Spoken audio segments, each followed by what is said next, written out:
What's up, guys? It's Dunn and Drew. Make sure y'all subscribe. And also click the bell to get notifications for right when we upload new videos. Dunn and Drew, baby. Swear I should be locked up for stupid that I did, but I'm a champion. So I turn tragedy to triumph. Make music that's fire. Put my soul through the fire.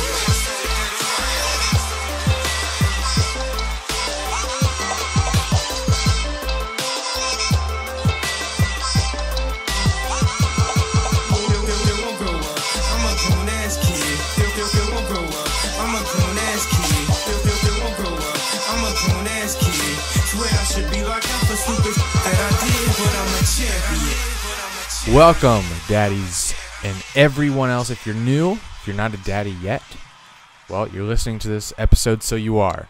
You're officially a daddy. Welcome to Dunn and Drew, episode 151.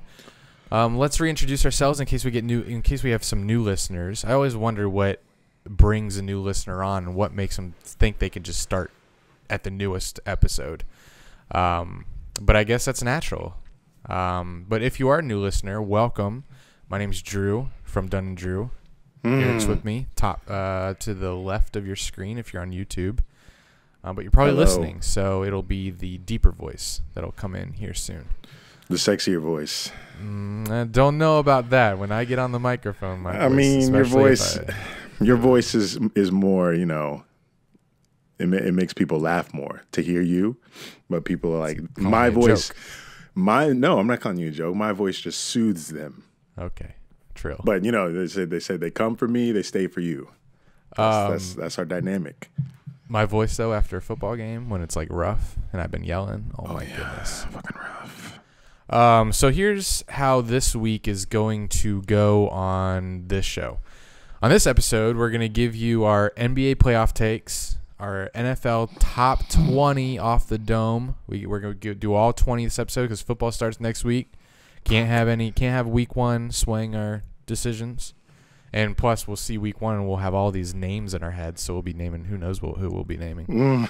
Later on in the show, Eric will debut his 2020 NFL injury list. All the NFL players league-wide have been waiting for this list because they're nervous. Should they buy health insurance or not?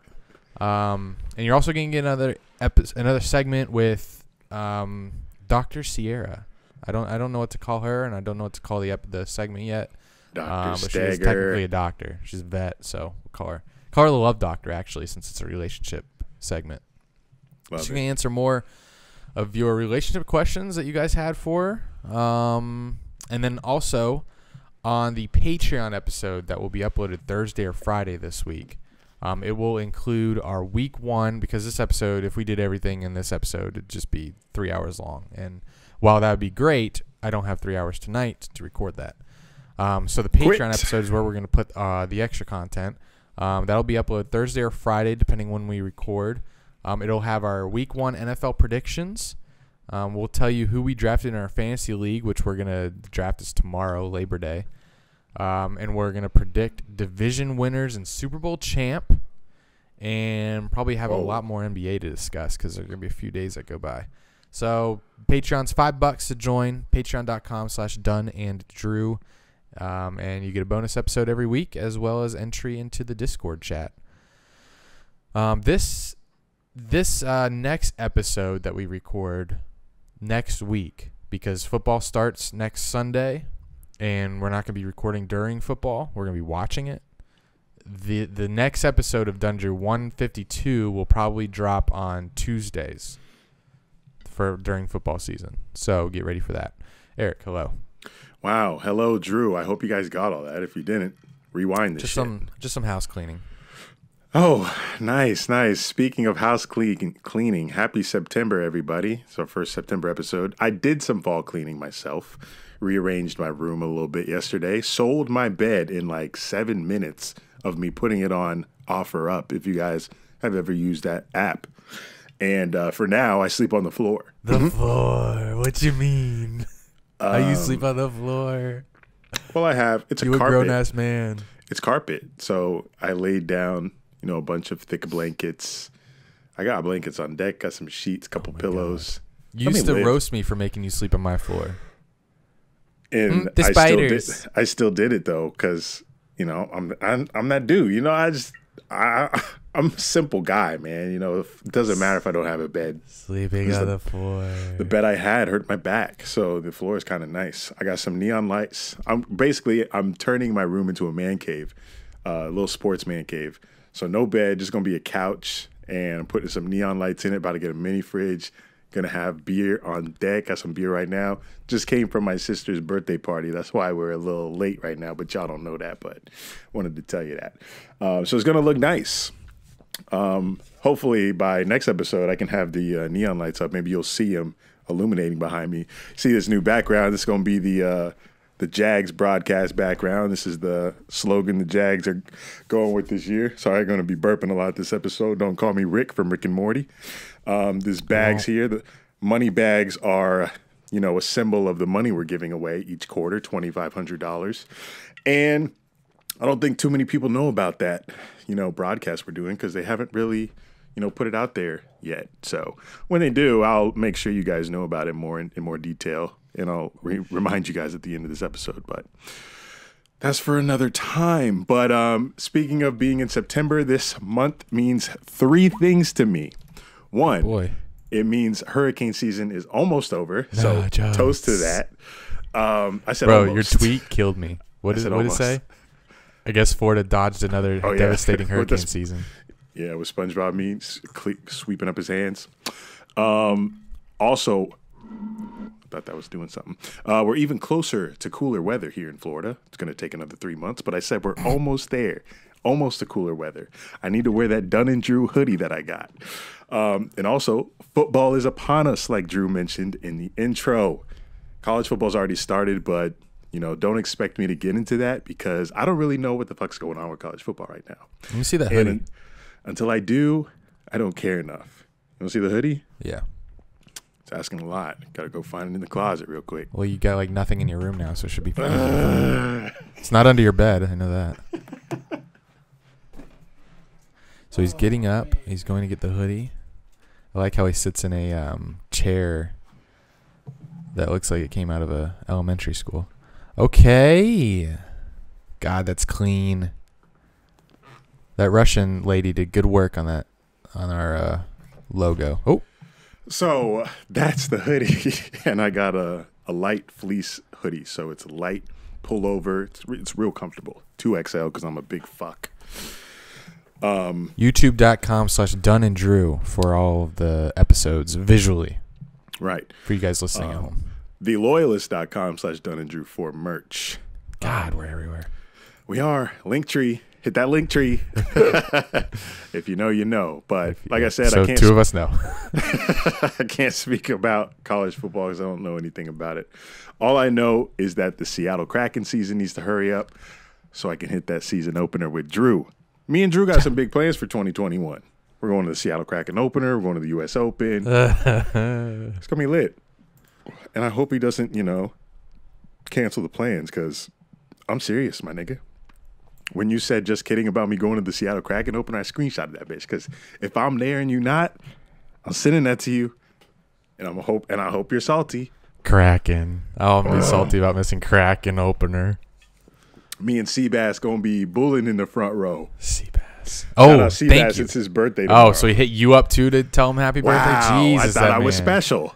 That man is greedy as fuck, but we already knew that. Happy 22nd birthday, Sebastian. That's your shout out for hitting both of us up, you sick fuck. Here's some other shout outs though. Hit the music. Thank you, Tommy. Tommy's always ready. Who, right? I don't know. He did hit us up today saying about Reddit. Tommy, I don't know Reddit. God, explain it more. You can't just be sending me links and saying read this. Explain it. Got some shout outs. I gotta roast them every pod. I'm gonna do the shout outs from our Apple podcast this episode. I mean, we always do it, but these will be 2 shout outs for amazing reviews left on our Apple podcast page. So here's one from Bubba Brooks. We know Bubba Brooks. I mean, he's an infamous. Although, Eric, have you seen Bubba Brooks in the Patreon? The Discord? I have not. I mean, I'm not one to come at someone for not spending $5. I don't know. It's because I don't want to get in anyone's pocket, but Let you know me what? He run made those up for pockets. this. He made up for with this review. He said, Bub Brooks said, love the podcast. Been a fan of Erickson's Vine, and Andy is the best co-host. Thank you. The chemistry they have together is what makes this show great. Not only the chemistry they share with each other, but with their fans.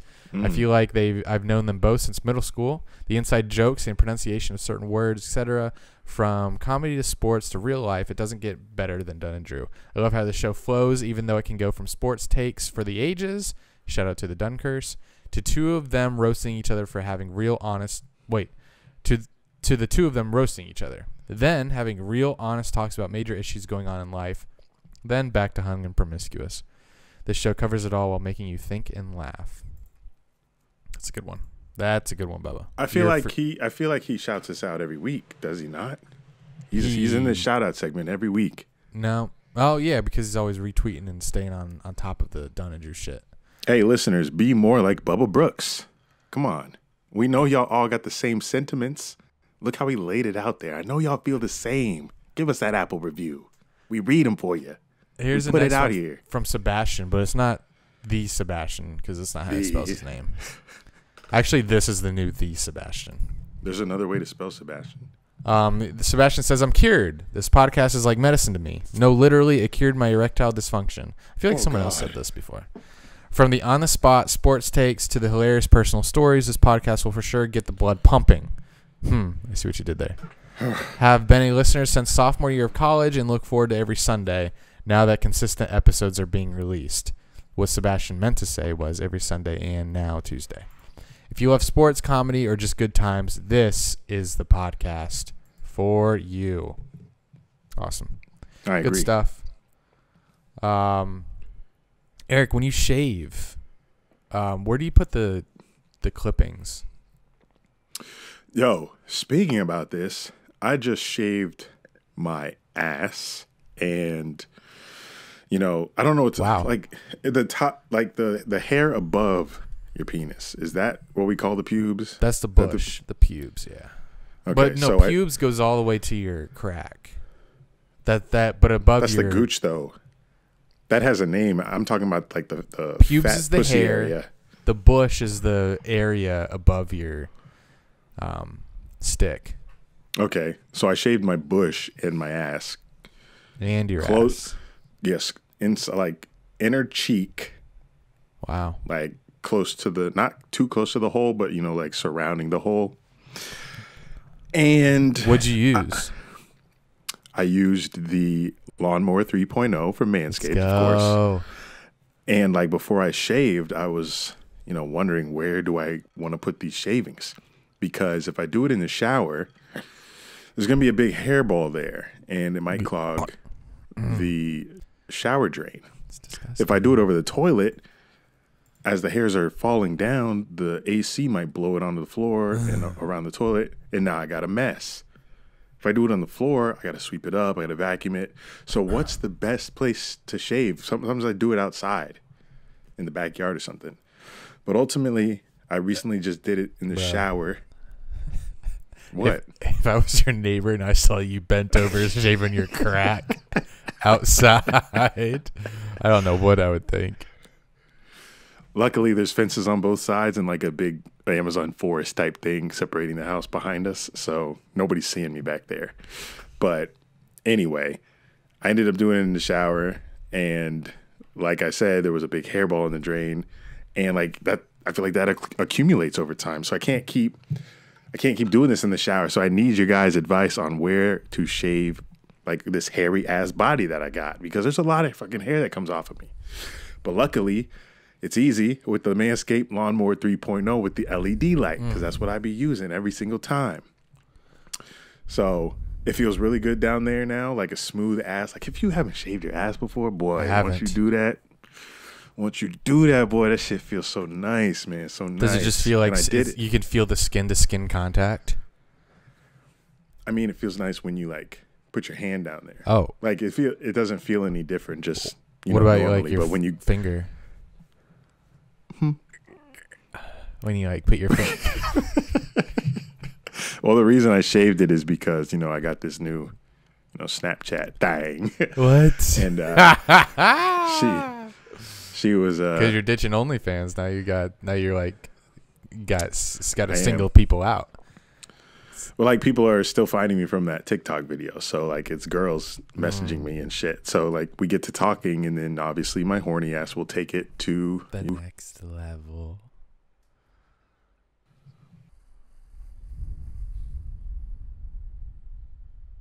I actually smell really good right now because I just got out of the shower and put on the Manscaped deodorant, ball deodorant, so I can smell it from here. All right, we're back. Yes, we are. Anyway, so this girl said that she would do anything she wanted to me, and she's got a very long tongue, and I how much I want my ass eaten. So where she live? I shaved it like she was coming over the next day, but it just felt good mentally to do that, thinking that she was coming. She lives in Ohio, but she's moving to Florida soon, near you, for a job. Wow, you're gonna finally visit me. If she ever comes down, if she doesn't, I won't see you for a minute. But that's the reason to shave my hole, and hopefully I can tell you guys a story of me getting my ass eaten for the first time. But can't wait for it. So if you like all that, if you like what you heard, for 20% off and free shipping at manscaped.com, use the code Dunn and Drew, no spaces. That's 20% off and free shipping at manscaped.com with the code Dunn and Drew. It's time to grab 2020 by the horns, or horn, if you know what I mean, by shaving that front trunk. 20% off. All right, a little behind the scenes about Manscaped. They asked us the other day for the episode links and timestamps for the ads. So they actually do their homework on us, and I guess every podcast that they are sponsoring. So this one will definitely be interesting when, what was his name? When Dominic goes back and listens. Hello, Dominic. When he goes back and listens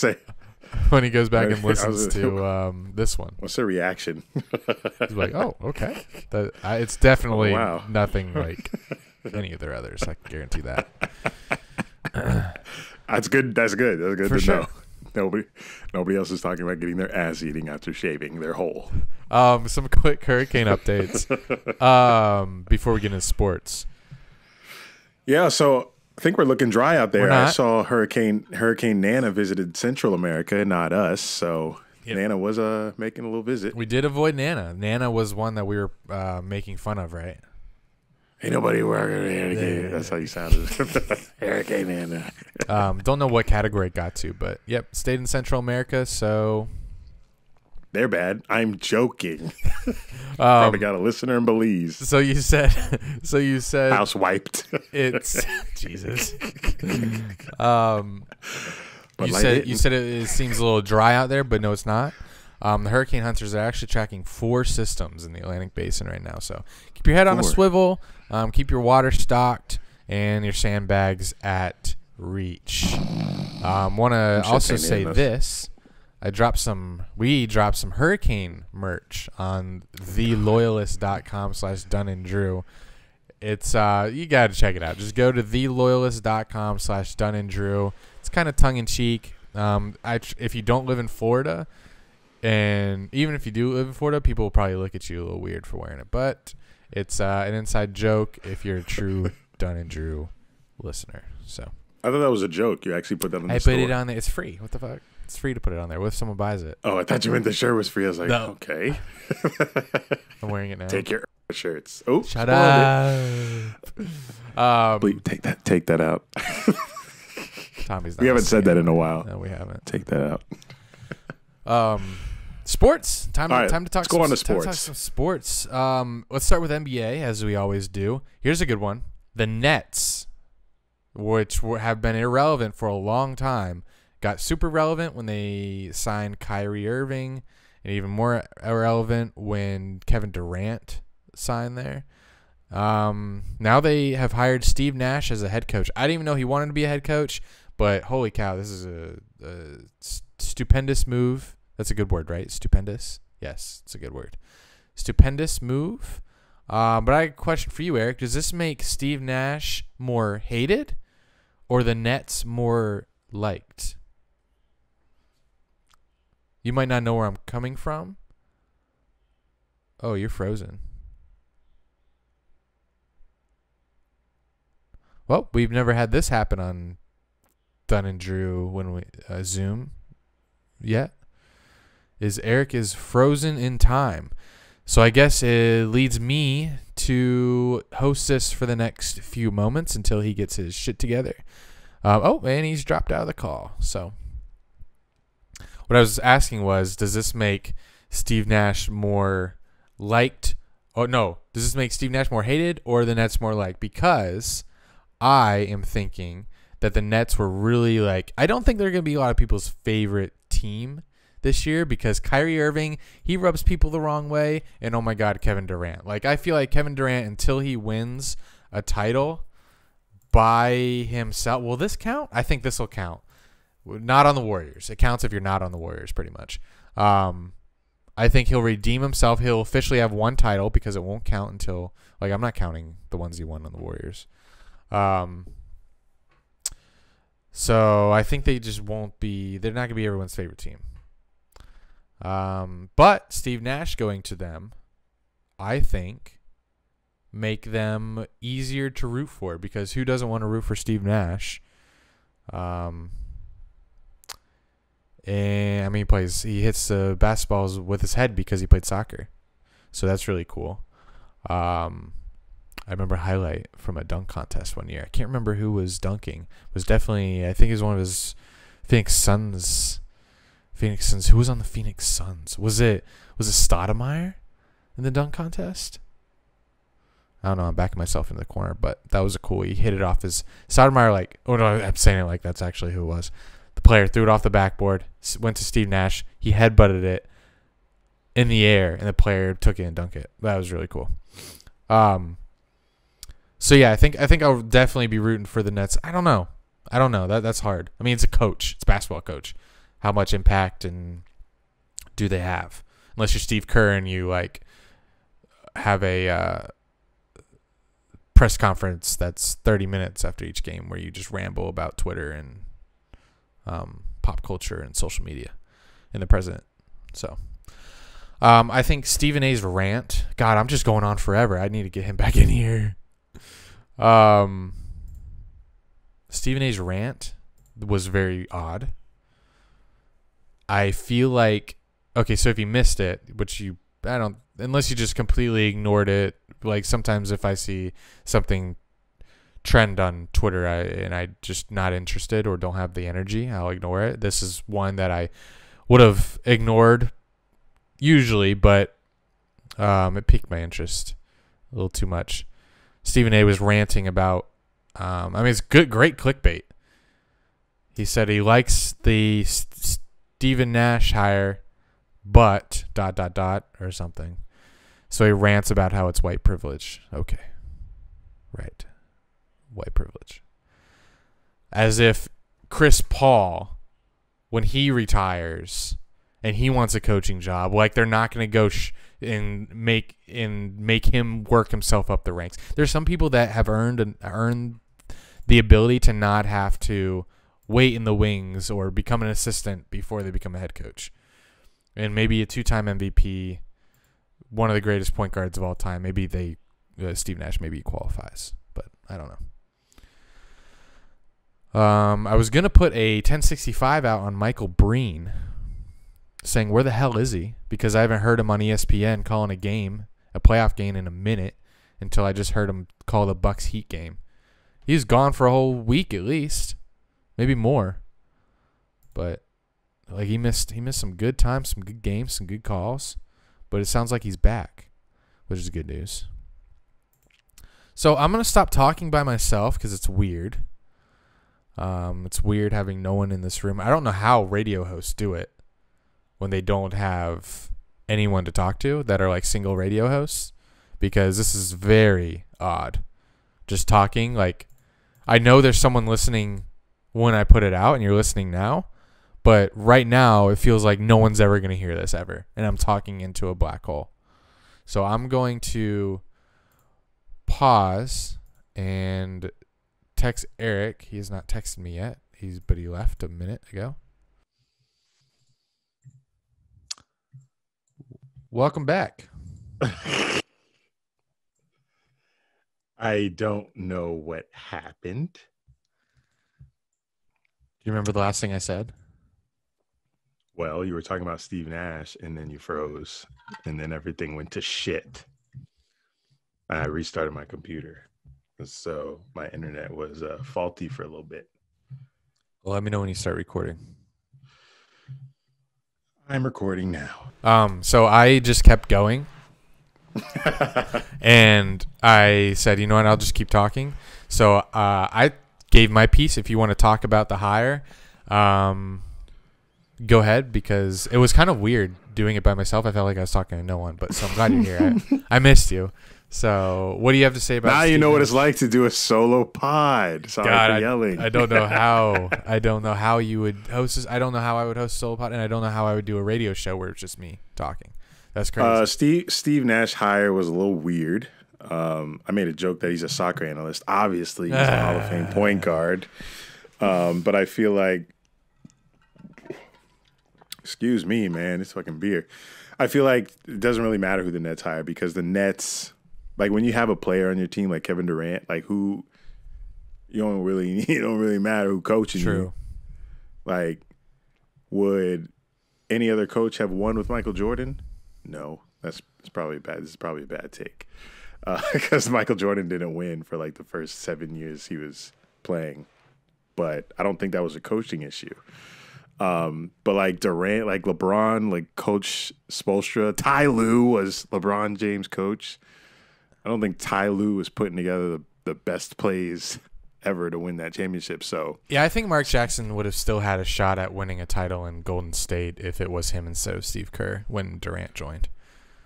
Yeah, so if we look at the Nets roster, I don't know who they're going to get rid of, because obviously they're going to get rid of some guys. But, you know, Kyrie, Durant, those are like top 5 players in the league at their position. I don't think it really matters who their coach is. But Steve Nash was very random. Like, if anything, it was random as fuck to me. Like, just Steve Nash. Last time I saw him, he was analyzing the whatever World Cup or whatever soccer tournament was going on before coronavirus and shit. Yeah, I didn't even know he was like wanting a job, so that's why it was kind of random for me. Like, I was like, whoa, Steve Nash, he's in the market? That's awesome. I think he's gonna be a sick coach. Fucking got eyes in the back of his head. Hey, do you think Durant needs to win a title for people to stop hating him, or do you think people have stopped hating him? Oh my God, he froze again, because I asked that's the same question I asked when he froze the first time. Let's see, he texted me. It's happening again, he said. Recording. All right, take 3. If you freeze again, I'm going to be pissed. If you freeze again, I'm going to be pissed. You freeze on my end, I freeze on your end. And I look at you and I just like curse you out. You're just sitting there like not talking. I'm like, fucking talk, bitch. Like it's my fault. All right, so the Houston Lakers game has started. But let's talk about the Raptors Celtics. I'm nervous. You nervous about what? This Wi-Fi. Oh. I'm nervous about you just freezing again. We got to go rapid fire. You can't play nervous. All right, Raptors Celtics tied 2-2. I got Raptors. My Celtics in 7 looking nice, because the Celtics prove that they can definitely win this series. And the Raptors winning 2 in a row to tie it up at 2-2 definitely makes my Celtics in 7 prediction look really good. Well, it's not going to happen because Raptors are winning in 6. So you think the Raptors are going to win 4 in a row? That's what they did last year versus the Bucks. Yes, they did. That's why I've got so much belief in them, even though they don't have Kawhi Leonard, but they still got the same coach, same team. I think they'll be all right. They got the momentum going for them now. Tied series. Give me Raptors in 6. It's not like I can change anyway, but Raptors was my Eastern Conference pick, so I'm riding with them to the finals, and I'm glad they won 2 straight because it looks good on me. So sorry, Celtics fans. It's Raptors in 6. Get over it. Fred VanVleet is back. Bro, he's a beast. So this is kind of old news, but here's a question. What was a better, because we haven't talked since then, what was a better game-winning assist? Was it Kemba Walker's no-look pass for the dunk with 0.5 seconds left? Or was it Kyle Lowry's rainbow, Russell Wilson like dime? I think it was for the game winner. Anobi. Yeah, Anobi or something. OG? I got to go with I got to go with Kyle Lowry here because that game had more impact. That shot? If that shot pass and shot wasn't, if it didn't happen how it happened, then they'd be down 3-0. We might be talking about a Celtics sweep instead of the Raptors even winning the series at all. And the fact that he threw it in bounds over Taco Fall's big ass to the other side of the court. Bro, why wasn't Taco jumping or anything? Taco wasn't jumping or waving his arms? He was hopping around there. Oh, was he? Just like he could have done more. He's like 7'5", and his hands were up. And it doesn't get more twin tower than that. 9/11 coming up. Yeah, I got to give it to the Raptors because that was just a clutch ass play that saved their ass. It's the type of thing that happens in sports that make you go, "This is why I love sports." Because it's changing our whole conversation. It's not 3-0. It could easily be 3-0, but it's not. And now it's 2-2. So just shit like that changes the momentum of the whole series. So I got to give it to that. Fuck Kimba shit.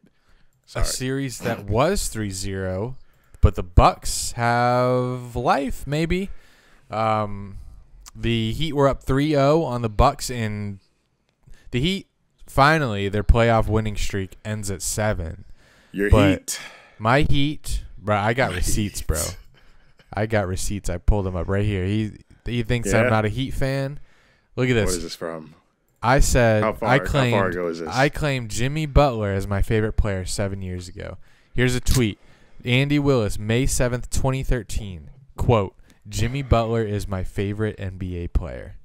Unbelievable. Let's give it some context. He was on the Bulls. Bulls were your favorite team at the moment. And since Jimmy Butler's been hopping around teams, he didn't say shit when he was on the Sixers. Because I hate the Sixers. Okay. It's toxic environment. If you like the player, you got to ride with the team he's on. I do, and that's why I'm a Heat fan. Now the Heat are up 3-0 in a bubble. 3-1. Whatever. It should be 4-0, honestly. But the Heat went up 3-0 with 3-1 now. Jimmy Butler been going off, talking his shit, doing his thing, and all of a sudden Andy back on the Jimmy Butler. Are the Bucks better? Are the Bucks better without Giannis? I think they're harder to guard without Giannis. I don't know if they're better. They're harder to guard because with Giannis on the court, you know what he's going to do, and it leaves up the shooters around him to just be making shots all game. But without him on the court, only one player was able to step up. Chris Middleton had like 36. But Giannis was still the second leading scorer with 11 minutes played on the floor. So I don't know if that's sustainable to win 4 straight. Because I don't know if Giannis' ankle is going to heal that quick. When they were down 0-3, there have been 0 NBA teams that have come back from 0-3. Good news is they're down with 1-3 now. And there have been teams that have come back from 1-3. Is that how that works? No, but because people are going to talk about them being down 3-0. But I don't think the Bucks. I had Bucks in 6, so like my pick's fucked. But yeah, so do I want the Bucks to win this series? Oh no, I don't really care who wins the series because I got Raptors. You think the Raptors are going? No, if the Heat play the Raptors, the Heat are going to the finals. Give me a Jimmy Butler versus James Harden finals matchup. Ew. I just think that Heat Rockets. Actually, what did I send? I think I sent that in the group chat saying like snoring or something. Imagine Heat Rockets finals. No. But like you said, this Heat team is crazy. It is well put together. Spoelstra's a great coach. Brilliant. Bam is playing with like crazy energy. I think that it's coming like Jimmy Butler, Jay Crowder, and Bam. Those 3 guys. It is just like the nucleus of the energy for that team. And it's crazy how they're playing right now. And then you got the white boys on the perimeter just knocking down every shot they take. Robinson, Hero. Oh, and Dragic. I know all the Dragic. Dragic's been in the league for like 27 years, but still getting these buckets. His Russian ass or whatever he is, Croatian, I think. Something. It's crazy. Something. But this wouldn't be happening without the bubble. So right. That's why I said before this all started that the bubble is like it's a making great these players equalizer. play harder. Right. There's Play no home court harder? advantage. Play harder? I don't know. Definitely harder. What? I feel like you play harder when there's a freaking crowd pumping you up. Or maybe for the Lakers. I think Lakers seemingly have no energy any game. Yeah, I feel like the fuel from Staples Centers is what drives the Lakers. The Lakers only get fuel from being down 0-1 in a series. That's when they wake up. They not any game this entire bubble have they shown any type of like urgency, heart that they like the Heat are showing, or the Celtics, or the Nuggets, or even the Jazz. All those teams, like they've all played better than the Lakers have in this bubble. It's weird. You think LeBron would be playing with that fire? He keeps coming up with excuses like it's not the same. I got to get used to it. Nigga, it's the playoffs. How you let James Harden and the Rockets with no center blow you out in game 1? But I think Lakers are frauds though. I've been saying this shit because like other than LeBron and AD, when LeBron lead that court, that team is complete trash. Like when LeBron's on the court, he can make all those guys like better because they're open, they can open shots. But when he's gone, them dudes can't do nothing. Well, I don't know. They have Rondo now that can put people in position to. Rondo. Shut up. He's ass now, bruh. I don't know. I don't know if LeBron's like heart is in it because you see him tweeting. Like he's not supposed to tweet during the playoffs. He never tweets during the playoffs. Like, how much does he want it this year? I don't know. Right. Of course he's tweeting. That man's stuck at Disney. What do you want to do? Just stay in the gym? Go to Epcot? He's going to be tweeting. There ain't shit else to do. You can't zero dark 30 this playoffs. It's not the same. He zero dark 30'd Russell Westbrook the other night. It was a poster. Yeah. That's Russell Westbrook's bad for trying to take the charge, but not being outside of the circle. Imagine trying to take a charge when LeBron's freight train ass. He was dogging Westbrook all night. And people were saying that like PJ Tucker was shutting, Anthony Davis down. He had like a few good plays, but Anthony Davis still had his way. He shot like 10 for 16 and had 20 plus points. Anthony Davis got his. It's just the rest of the Lakers team is booty, and the Rockets showed up. So I thought the same result was going to happen from the Nuggets-Clippers Game 1 series because of the rest that the Clippers got and the rest of the Lakers had, but clearly not. The Rockets just built different. 2 back-to-back kind of blowouts. I don't know. In basketball, when you win by like more than 8, it feels like a blowout. But Clippers blow out the Nuggets first game. Nuggets take care of business the second one. Are you still comfortable in Clippers in 5? They got to pull off the next 3. Yes, they do. I'm still confident with that. I fell asleep on the second game. Glad I did. I woke up to, I think it was over when I woke up at like 3 a.m., obviously. But yes, I still got Clippers in 5. I think I respected the Nuggets enough to give them a game. They got that game, but I think it's like Clippers are still the better team, and I think that loss is going to drive them for the rest of the series. I can't see Nuggets pulling this out. If they do, I don't know if I'll be shocked because they are a second seed. Are they second? Third. Jinx. And Jokic and Murray have been playing like they're on PEDs. I love Jokic. PEDs? Jokic growing on me. He's slow as shit. He's slow as shit and ugly, but like he's got like a delicious, loose touch to that shot. What did he say about being slow? Someone asked him, "You look like you're really taking your time out there." He's like, "Well, I'm really slow. I can't move very fast, so it looks like I'm taking my time, but really in reality, I can't. I'm not fast." Yeah, he isn't, but he's got the technique down and he's got the touch down because his shit never hits the rim. It's always swish. It's beautiful. It's beautiful to watch that man play. It's like another Tim Duncan. That's Serbian Tim Duncan. Except he takes way more threes. I just can't believe his shot. He's got a rainbow shot, and it's always wet. It's disgusting. I just can't believe the Lakers aren't able. I mean, I guess maybe they're trying to take advantage, but why aren't they able to take advantage of this height difference? Is this a new NBA? They are. They're just not playing aggressive. They're not playing aggressive. That's all it comes down to. How are you going to tell me that the Rockets, as little as they are compared to these big motherfuckers on the Lakers, are taking it to the rim every possession. But the Lakers can't, and they have 7-footers down there. Like it's LeBron, about your aggressiveness. Yeah. AD, LeBron could put his head down and drive to the hoop any play he wants, but he doesn't. And I'm so sick of seeing Anthony Davis post up and then fade away jumper. Oh, here's LeBron. Oh, finally, jeez. He learned it from Aldridge because that's what Aldridge does. Oh my God, just like get to the basket. And what do you think about this? But that's the thing. This Giannis being called the best scorer in the paint since Shaq. I don't like that. I feel like Giannis doesn't really. I haven't seen him have his way. Like, he stumbles and stuff when he. You ever see Giannis try to, like, I feel like he's too big and long for his own good. Like, he gets to the rim and he, like, stumbles over himself. I don't know. I don't like how Giannis gets to the rim, but whatever. That's just me. Maybe. Yeah. Giannis be out of control sometimes too much.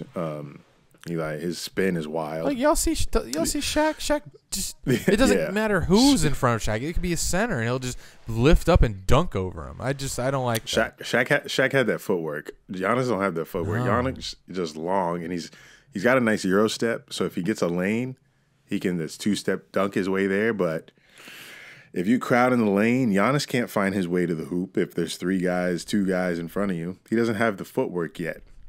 But he can drive to the lane. That's his thing. He likes to power drive your ass to the lane. But he doesn't have the post moves just yet. He's got to work on his game. But that being said, he still won an MVP. He's going to win it this year most likely. I hate that. I hate when they take into account MVPs before playoffs. He just has. I say that every year. To learn more of a skill set. I picked LeBron MVP before the season started. You were like, they don't give it to him anymore. Guess you were right. Fuck me. Yeah, Giannis needs to learn some more moves or something because what he's doing now is easily coachable on defense, as you can see from the past 2 years from the Heat and the Raptors. They shut him down. Now he's hurt. Well, and the Bucks won. It looks like the Lakers are getting it together this game. They're up 30-17 in the first quarter, so that's good. How about Lakers in 5? Fucking. I was gonna talk about Jimmy Butler again, but I forgot we talked about him for a while. But he's got that dog in him, I guess. That dog in him. He's got heart. Give it to him. There's some boys on his team. What was the quote?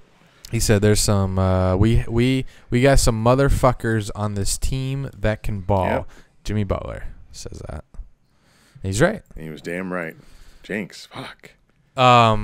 Time to talk NFL. Season coming up. I'm excited. I cannot. It's like I'm so glad there wasn't preseason games. Like preseason games, I don't know. I'm more excited that we're just going like straight into like there's no foreplay. It's just straight into NFL. Yeah, they're not teasing us. And I'm worried, kind of. I think it's got to look different. I'm sure it's gonna look different. Like no practice. It's just like here you go. Let's find out who's good on your team. You don't have any preseason. Find out which rookies you drafted or which rookies you signed in undrafted free agency. See which ones are good live while the games matter. I don't know. I like it. We'll see. I guess. So do you think the season's gonna be kind of like how the bubble is, where teams gotta just figure shit out as the season goes along? That'd be interesting, but it's a different like in the NFL. Like you don't have many games to just figure it out, unless there's gonna be like a division winner sitting at like 9-7. So like the margins will be smaller or bigger margins. I don't know. It'll be easier to stay in. Maybe teams will start like slow, maybe 2-5, and then they like gain steam.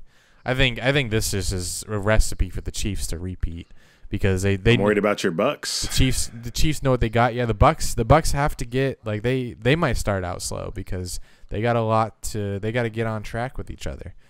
But they've got an easy schedule on paper. Do they? Easy schedule. They play the NFC South. That's a rough division. Saints, but can't. The disrespect to the Falcons and the Panthers. Oh, hey, I'm all about my Matty Ice. But the Falcons ain't giving me nothing the past couple of years. But Speaking of the NFL, you guys see this? They did.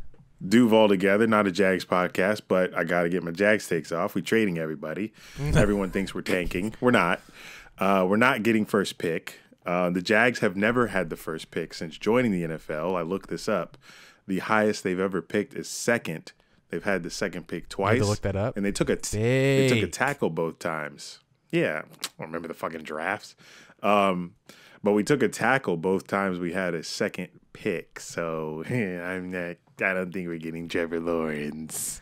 We're going to take a tackle at 2. We're not tanking on purpose. If we get to. So this is what's going on. The coach and GM know that it's their last year if they don't win. I think they're finally, which I think all GMs and coaches need to do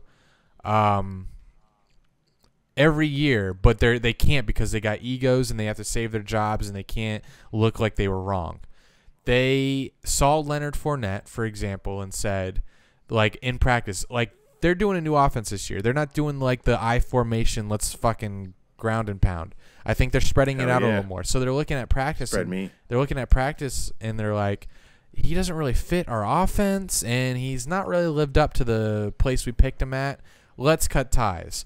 And they're doing it because they think it's really right for the team. They're not trying to tank. They can't. If they tanked and got a bad record, the coach is gone, the GM is gone. So saying that the Jags are selling the house, no. And the owner is not going to tell them. Like, that's just not how football works. The owner doesn't say, "Hey, I want you to tank this year. I need y'all to lose so we can get this first pick." And then I want you to lose so we can get the first pick and I can fire you at the end of the year. That's just not what happens. So. Right. I promise you the Jaguars aren't doing it on purpose. They actually think it's going to win them games this year. We'll see. And it will, because we always win when we're not supposed to. We're going to win 6 to 7. I'm going to tell you, and be in the middle. For people that think that we're in the Trevor Lawrence hunt, no, it's not happening. Gardner Minshew's too good for us to – Got him, Warnie. He's too good for us to have any shot at Trevor Lawrence. I promise you that. We're going to win, I think, between 5 and 7 games. How about Jake Lutton at backup?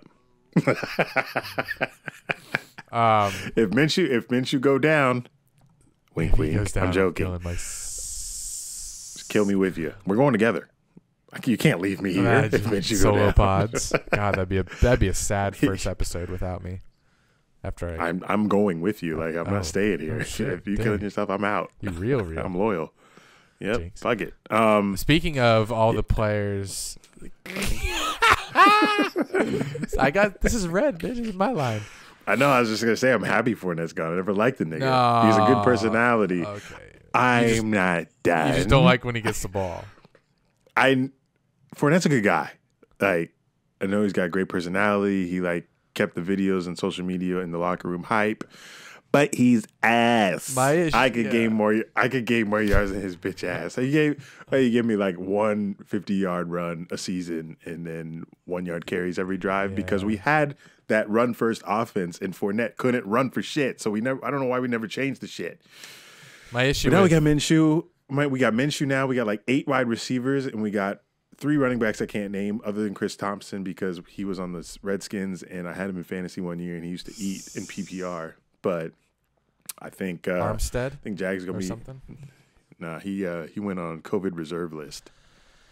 My issue with Fournette was so this is for Bucs fans. My issue with him is he was not as advertised coming out of college. Like I thought he was gonna be running people over. I thought he was gonna be doing all these sick juke moves. No, he's like he goes down on the first hit because he'll run him over, but he'll go down. Like he'll fall forward at least, but the first tackler usually brings him down, which was pretty upsetting watching him. But he did thirst for that contact for the first year. Bro, that first year, but when we played the Steelers, he declined rapidly. Yeah, running backs. And the thing is, with running backs, like you could get anybody. You could scoop somebody off of the fucking Spruce Creek High School football team. The fact that we drafted a running back that's made for the ground and pound like he was in a draft that we took him over Deshaun Watson, who just got paid, by the way. And worst of all, I hate doing this, Patrick Mahomes. We took Leonard Fournette over Deshaun Watson and Patrick Mahomes because we had Blake Bortles. We were all in on Blake Bortles. Oh my God, it makes me sick to my fucking stomach. But to make you feel better, you know, if Patrick Mahomes was in the Jags, he would not be what he is with Andy Reid. Come on. And all that talent around him, we wouldn't have built him up like that. No, but I think he would have made it. He would have made it regardless. We would have had a quarterback, and we would have known that we had a quarterback. But yeah, you're right. Andy Reid really helps. Unless he was getting sacked all the time from us not paying attention to the O-line. O-line underrated as fuck. That's why running backs are even good, because of the O-line they have. There's no good O-line in the football anyway. So with all these players getting let go by the Jags or traded, Jalen Ramsey, he still cares. Oh my God! LeBron James on the fast break passed it out to the bald-headed white dude. Oh, Caruso dunked? No. And then Caruso lobbed it back to him, and LeBron did a little alley-oop. That was sweet. I don't have the game on. I'd get distracted. Like you. Ramsey really cares about us still. Oh, no.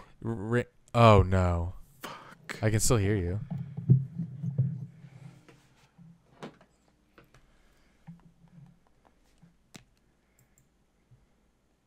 Oh, wait. You see me? Oh shit! Thank God. We're back. I can still. I'm nervous. I can still hear you the whole time. I was afraid you were going to talk shit about me. It says your internet connection is unstable. That's so weird. Why? Why, computer? Why does it work on everything else? Oh, we're still here. Thank God. All right, so Ramsey still cares a lot about the Jaguars because every time someone gets let go, he tweets about us. It's like we can't get out of his head. So by the way, he's removed everything on his Instagram and Twitter regarding the Rams, which is hilarious because good luck, Rams fans. This man is a drama queen, and he's just a lot to handle. He might not be worth it with the caliber players. Thought he liked L.A. Well, he's made for L.A. because he's drama. He's all into the dramatics. So here, when we traded Ronnie Harrison to the Browns, Ramsey tweeted, "Happy for you, Ronnie. All my dogs free and about to get all them blessings. Cleveland just got a good one, that's for sure. It's all God folded. It's all God with the praying hands." Shut up. The fuck God had to do with that? God, he's Jesus. so fucking lame. All right, Leonard Fournette. We released him. Ramsey said, "I know whoever gets my little brother Fournette is getting a dog and a great man. I'm happy for you. I'm happy you free, brother. Free from fucking what? Getting paid $5 million a year? Shut the fuck up, bro. You know you're valuable to this game. Don't ever doubt it." What did we tell him that wasn't valuable? He was the center of our offense for 5 years. Felt like. He's only there for 3, but... And then Ramsey ends it with, "I'll refrain from saying what else I want to say. You've said it all, bro. You want the attention so bad." And then when we traded Yannick Ngakoue to the Vikings, he says, "Congrats, Yannick. Beyond happy for you. You free All now. caps. Just go be you, and all the blessings will come to you. Minnesota just got a dog." I hate this man. I literally hate this man. Oh, This ain't the free shit is funny as fuck. free. He's free. From getting He's paid free. millions of dollars? Oh, I'm sorry that Like- coaches were rough on you, that they hurt your feelings. Man, this And if Tom Coughlin was the problem, He's Tom gone? Coughlin been gone. So who's the problem now, Jalen? Is it Doug Marone? Doug I think it's Marone. Doug. Ain't nobody got an issue with Doug Marone. Doug Marone. Fuck Is outta it here. Shad Khan? He didn't let you on the boat, nigga? Shad Khan never even in town. That man live in Pakistan. Jesus. Oh, and Jalen has Free blocked. maybe free from the city. Maybe he hates Jacksonville City. Maybe. Maybe But that's he's what it always is. said that he loves Duval, but fuck that. Oh, Yeah, he's full of Jalen's shit. also blocked all the replies to his tweets. So, because he can never take the heat. He can never take the heat from fans, reporters. He's such an elitist. Like, you can't ask him questions if you're the media. We saw that on Hard Knocks. And don't question his work ethic if you're a coach. And now, don't reply to him on Twitter if you're nobody. Hollywood, like you said about LA, Hollywood's perfect for this clown. So, speaking of Fournette going to the Bucks, the Bucks now have a super team. If you've missed this offseason for them, Tom Brady, Rob Gronkowski, they got Mike Evans, got Godwin, Fournette. Fuck. A team. A solid first round O lineman, left tackle, who can jump out of a pool, and he's 300+ pounds. So as long as from Iowa, I believe. As long as none of the players say that they're a super team, they'll be fine. But as soon as a reporter gets one of those players to say Super Bowl or to say super team, then they're done. Because then the questions will start and the drama might unfold. But Brady's he's good at holding it down. He won't let drama, I feel like. But he will be. There may be drama after Brady steals like all of the 4th and 1s away from Fournette. We'll get a Fournette story video from the locker room. I can't wait. Of Brady after he gets a game-winning, TD drive on 4th and 1 or something, and Fournette will make a joke about that with his ghetto accent. That Louisiana accent. Yeah, exactly. He's already posting funny videos of him and Brady, and he just posted a picture that he took with Brady today. He was at his house apparently. I know that boy fanboy right now. Yeah, I mean, good for Fournette. He's a great dude. So the fact that he's on the Bucks with Brady, that's awesome. And he gets to stay in the state, so all the real estate he owns in the state he can manage properly still. So it's good for him. But he won't be getting exposed anymore because they ain't giving him the ball on 4th and 1. Bruce Arians knows who he is. Moving on. Oh boy. Oh yes. I want to hear your injury list. We gotta get this over with. Gotta find out who is going to getting the plague. Are you including Corona on this or just? No. Fuck that shit. Fuck injuries. Corona. Damn about that disease. It's fake anyway. It's not a disease. It's right. Virus.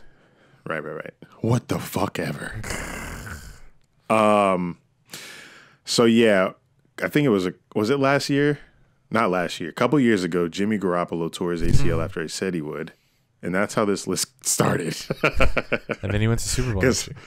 Because I thought I had the magic voice and predict. But I don't know. Half my injury list was correct last year. Half of it wasn't. Shh, don't say that. But some of the players, returned from their injuries. So maybe this might be the last year I do this because it's not going too well anymore. But these are the players who I have getting injured so far. It will be updated because, as you know from our top 100 off the dome, I'd be forgetting who the fuck's in the NFL.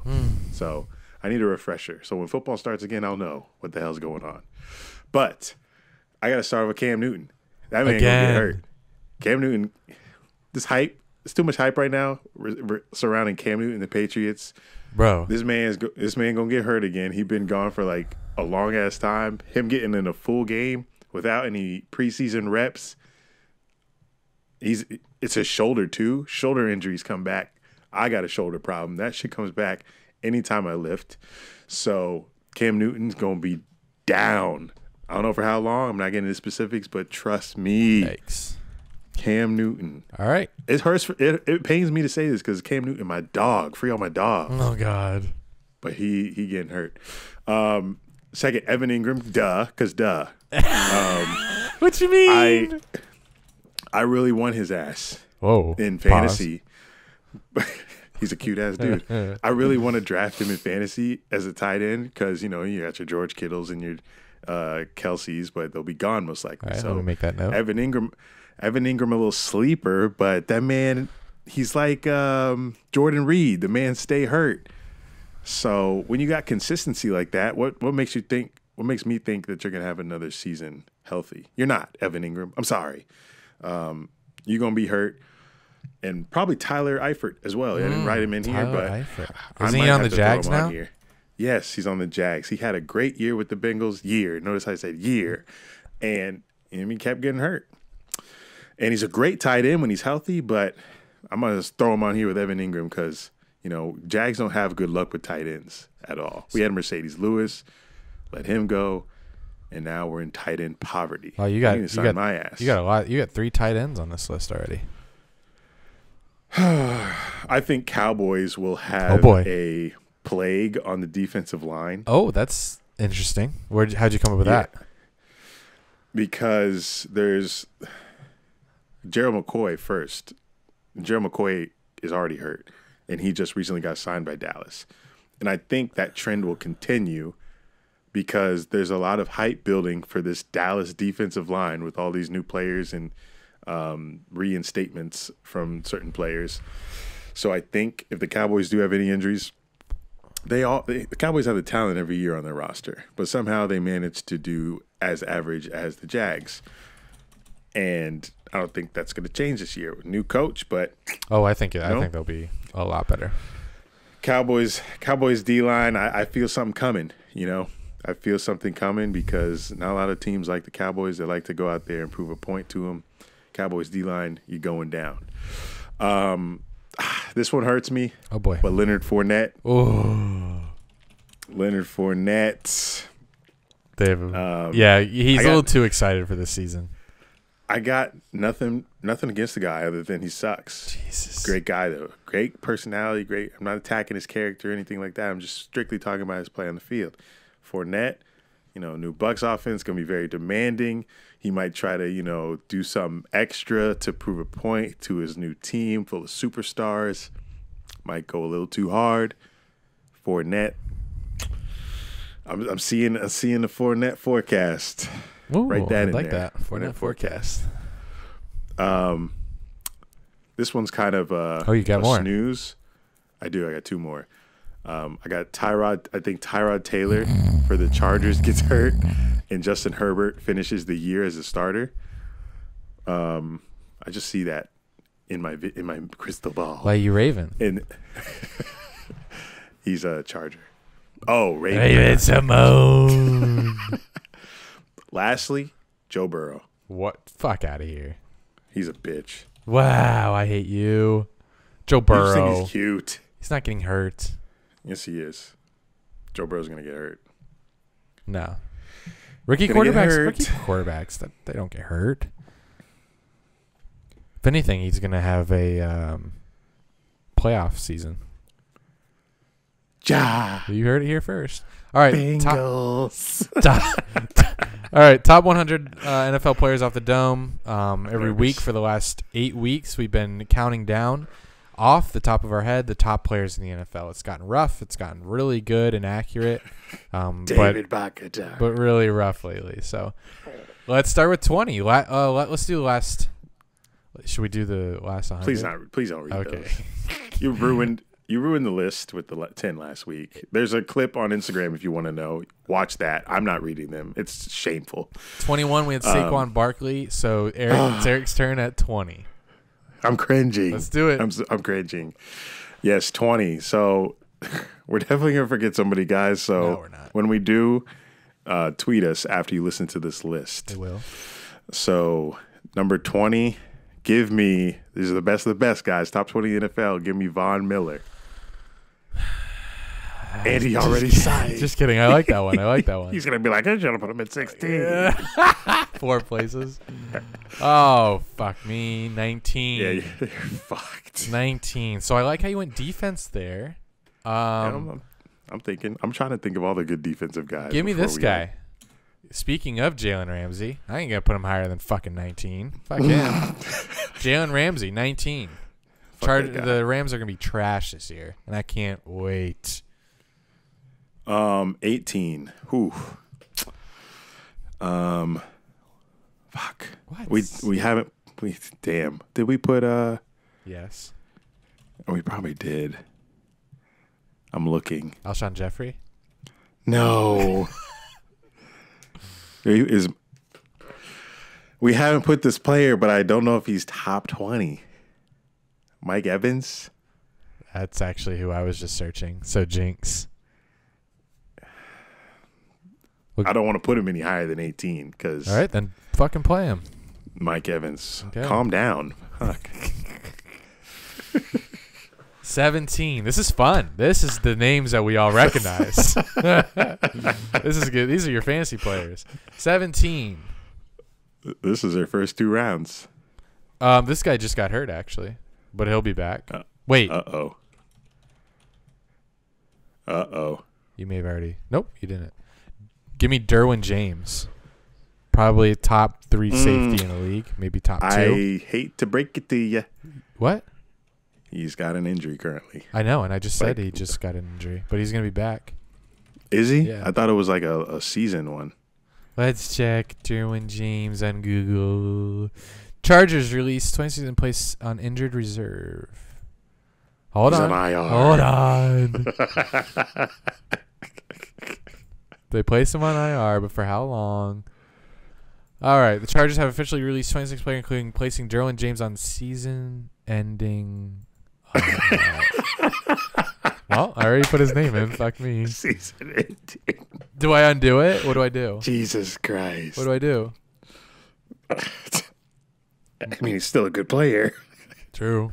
If he was playing, he'd be top 20. You could put a slash next to him. And do what? I don't know.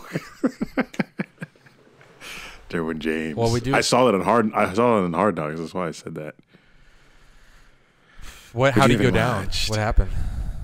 I'm lying. Oh. He's the cover of Hard Knocks because he was injured. Guess I'll but I'm watch. sure it's in that latest episode. But I saw Adam Schefter's tweet about it. Should I repick? Yeah. Okay. I'll use my mulligan, my Tom Donald on that one.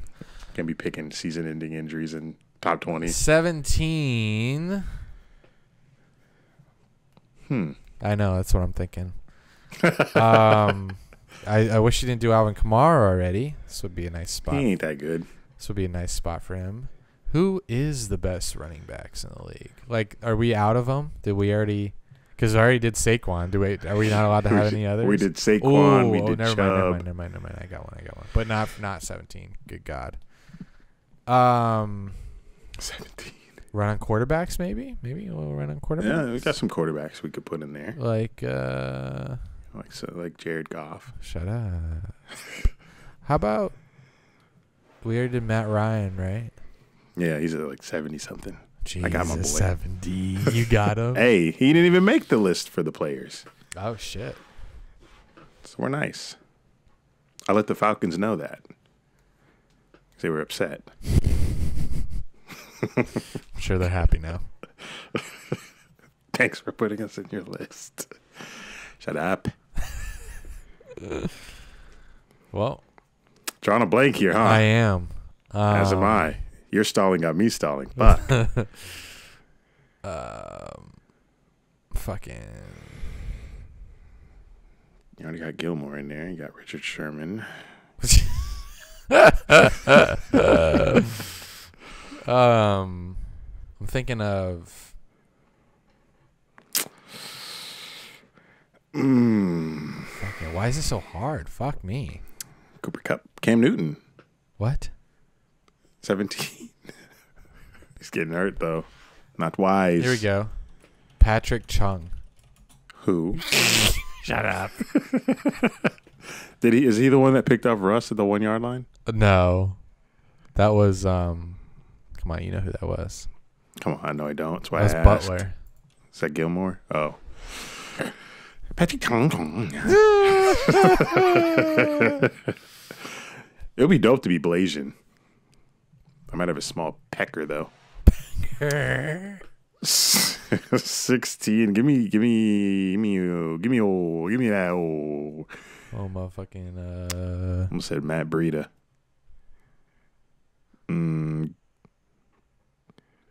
Give me old George Kittle. There's got to be 15 players better than him. George Kittle, top 10 in the league. You're insane. Well, it's only 5 spots out. All right. Fuck, it's my turn already. Give me at 15. Give me Tyreek Hill. Uh-oh. Uh-oh. What? Making sure we didn't pick him already. We didn't. No way we picked him. Okay, good. He has been on our last 2 lists, so that's interesting. We've been doing this for a minute. We're getting down to this, huh? We are. Nitty gritty. 14. We're going to miss so many pass rushers and stuff. Khalil Mack? Okay. I haven't seen him do nothing since the Bears went to the playoffs, but must be nice still. I hope. He's nice still. If anything, he'll be nice this year. pass rushers. Dare I say Nick Bosa? I got 5 more picks. It's 49ers. I feel you. 12.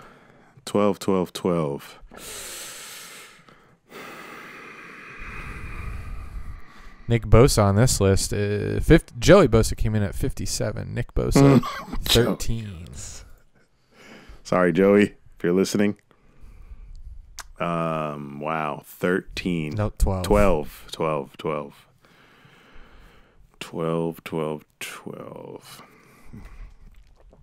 People might hate me for this pick.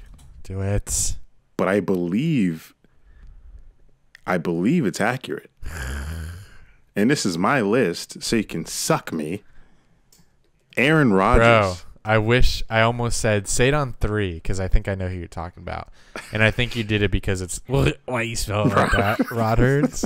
You did it because it's number 12. I think this is a good spot for him. What do you mean I did it because it's number 12? Because you're on number 12. He wears number 12. That's not why I did it. Yeah, but it was a subliminal message there. Aaron. Oh, boy. He's fallen off. He only got one receiver, so he can't really. Do we not have Devontae Adams on this list? We don't. That's sad. No, we do. We do. I Thank picked God. him. I picked him hella high. Thank you. Oh, I picked him at 63. Jesus. You fucked up our receiver list so hard. I did. Chris Godwin's in the 70s. It's about time you acknowledge that mistake. Yeah, I saw him going real high in fantasy numbers. I was like, oh, he's really this good? What was I looking at last year?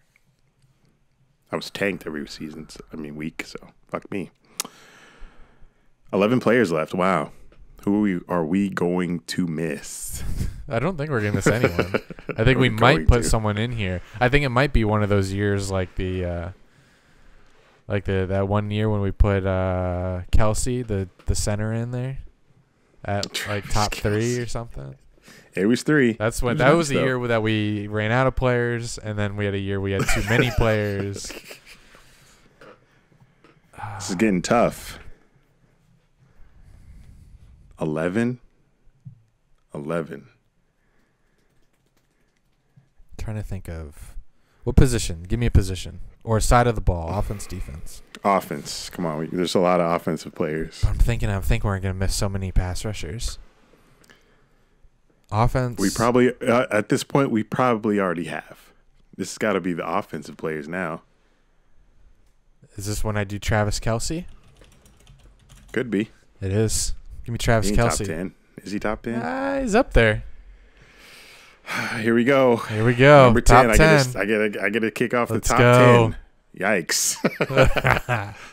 Yeah, I wish it was me, but the top 10. Fuck. Drew Brees? Have we not already picked him? There's no way. Who picking Drew Brees at 50? You ready for me? Go ahead. Michael Thomas. Okay. God, this is easy. This is we're gonna forget somebody. There's only 8 players left. We ain't forgetting anyone. We're good. We're chilling. Maybe I shouldn't have done Patrick Chung, but so Michael Thomas at 9. Are we missing another receiver? Is he the best receiver in the league? I think you can make an argument that it could be someone else. Or is DeAndre? Oh, let's go! Coming in clutch. Coming in clutch with the DeAndre Hopkins. Imagine we forgot him. Imagine we forgot. Oh, shit. Shit. We might run out of players. Ready? No. Deshaun Watson at 7. You keep picking the QBs to our receivers and vice versa. Thank you for helping. We alley-oop at each other. 6 left. Nervous.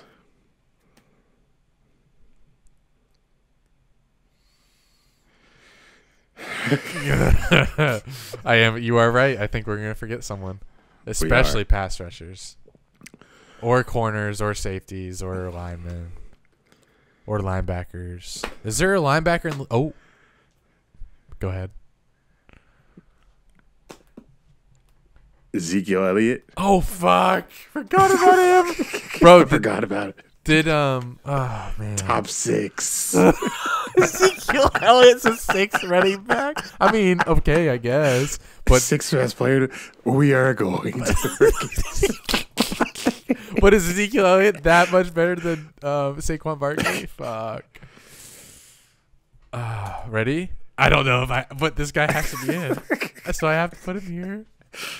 I'm embarrassed, bro. This man. Who? Oh, we already picked him. Thank God. I was gonna say Bobby Wagner. Oh, I saved you there. Thank you. I got roasted for his pick. Yeah, it was too low, but whatever. Shut up. 5. There's only 5 left. All right. You know I've been doing this since I've been just piggybacking off of you. Give me We already picked Dak. Dak. Oh, just kidding. I'm gonna put that Dak at 5. Dak at 5. Wait. This guy's not gonna be inside the top 5, so let's put him at the end. Lamar Jackson. Good pick. Thank you. Good pick. Just not because. Okay, yeah, I don't have to explain it. Forget it. 4. I'm nervous. 4. Trying to think of who you guys are picking in the fantasy draft in the top 5. 4. I only have 2 picks left, so Andy, you have to save me. I got you, bro. I got you. I feel like there's more than 4 here. It always happens. Can't forget Aaron Donald. I'm nervous. Oh man. Oh. Oh man. 3. Can we decide on a 3? Do you think? Don't say it out loud, but let me think if I can even think of the 3. I got 2 in my head. But let me. I got 3. You got 3? I got 3. Oh, I got 3 too. Oh, we're golden. You ready? Yes. Russell Wilson. But I hope we not. You better get number 2. It's Christian McCaffrey. Thank you. Let's go. You did it. Oh, we did it. We did it. I don't think we're forgetting anyone obvious. Christian McCaffrey, and then rounding it out. We're not forgetting anybody obvious, right? And then rounding it out with Patty Mahomes. I think we're good. That was a solid finish. I think we're good. We were definitely in tune there. That was awesome. Now I think we got everybody. We got Russ. We got Patty. We got everyone. Lamar, we got Drew Brees, Aaron Rodgers. Fuck it. If we're forgetting someone, he's just gonna be trash this year. That's it. That's the bottom line. Yeah. That's a nice fucking top 10. Ezekiel Except Elliott. for that. He could have went like 15. He could have, but he didn't. And that's I was trying to make sure we got the 2 tight ends and we got all the quarterbacks in there. Exactly. So, hey, if we miss somebody, fuck y'all. I think we got everybody. Patty, I think we did it. McCaffrey. I'm happy. I am too. I'm proud of this list. Good job. Lamar Jackson at 5. I'm comfortable with that. Russell Wilson. Oh, we forgot Julio Jones. How the fuck you know? How'd you know? I just looked. God damn it. Why'd you say it? I'll take that out. I'll take it out. Yeah, take that out. Julio fucking Jones. You got T.Y. Hilton. T.Y. Hilton's better than Julio. Fuck me. Golden Tate you got in here. Better Marvin than Julio. Jones better. DK Metcalf better than Julio. Rob Gronkowski better than Julio. Waller, that Waller guy on the Raiders. Golden Tate. Oh, man. Oh, fuck. You got T.Y. Hilton at 28. Fuck off. I had to look it up because I figured we was going to figure somebody. Chris Carson at 41. I don't know about that. Take that out. Oh, man. No, it's funny. We have Leonard Fournette on this list. Shit. All right. Fuck. All right, guys. I didn't pick him. Guys and girls. That was this year's installment of Top 100 Off the Dome. Can't wait for next year. Fucking I'm proud. Yeah, fuck it.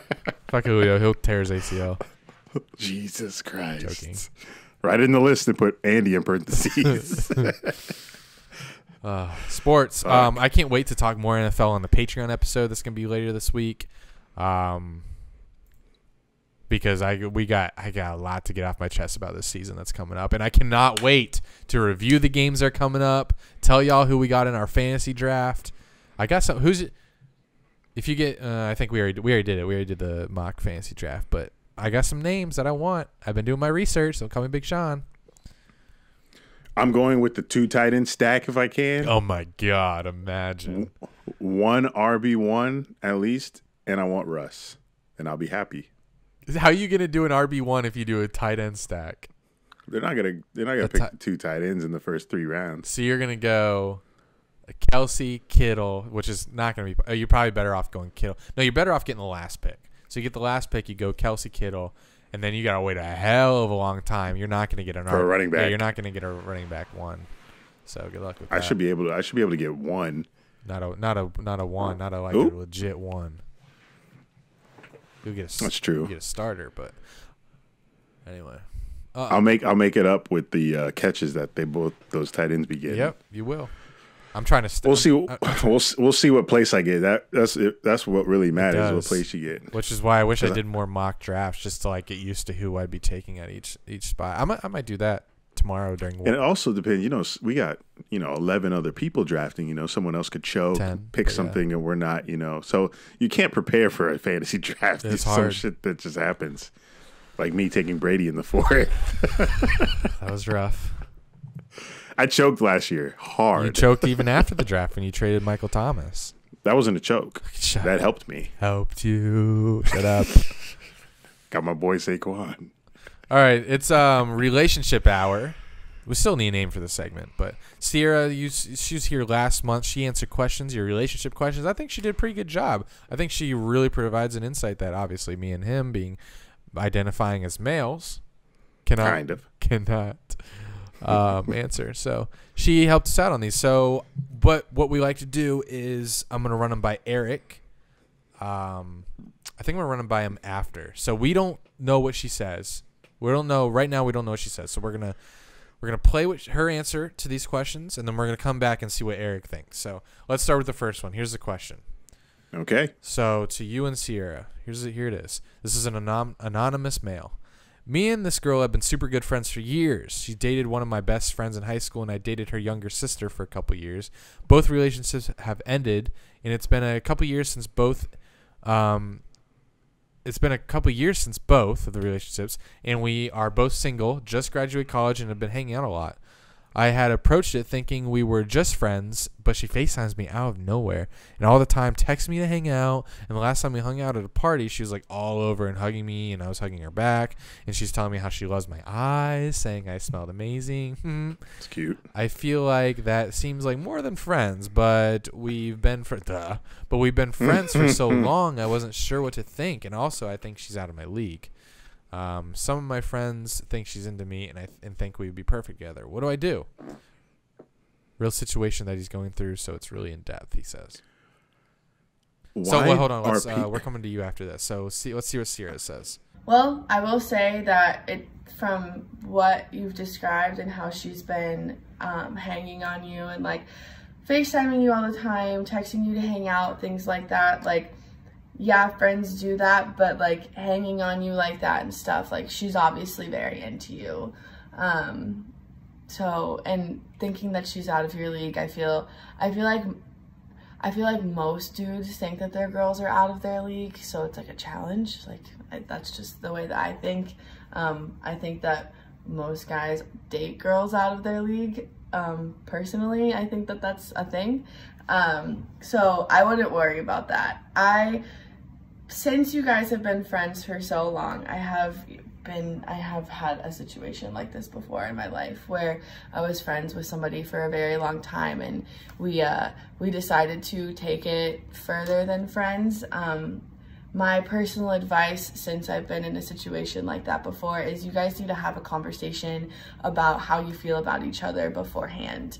How you're comfortable with taking things, how slow you want to take things, how fast you want to take things. Like, have that conversation before you just kind of like make a move on her or like, you know, ask her out or something like that, because you don't want to lose the years of friendship that you've had by taking it too far or taking it down a road that she doesn't want to take it down, or she takes it down a road that you don't want to take it down. Like, you guys need to sit down, set boundaries, and kind of talk out how you want to take the next steps of everything. But it definitely sounds like she's into you, so I would go for it. I would definitely go for having the conversation with her and seeing if she wants to take it to the next level, which it sounds like she does. So I wish you the best of luck. All right. So thank you, Sierra. I'm not sure what you said, but let's see what Eric has to say. I just want to know why people are so afraid to be direct and straight up with people. Like, you could have taken all of that shit that you sent in, and it could have been solved by just sending a simple text to this girl.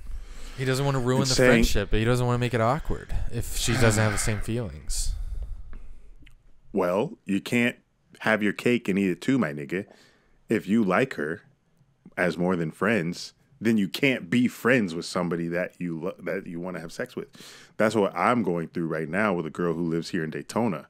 Like, we're good friends and all that, but I want to have sex with her. Like, I want to come on her face and pull her hair and want her to, you know, choke on my rod.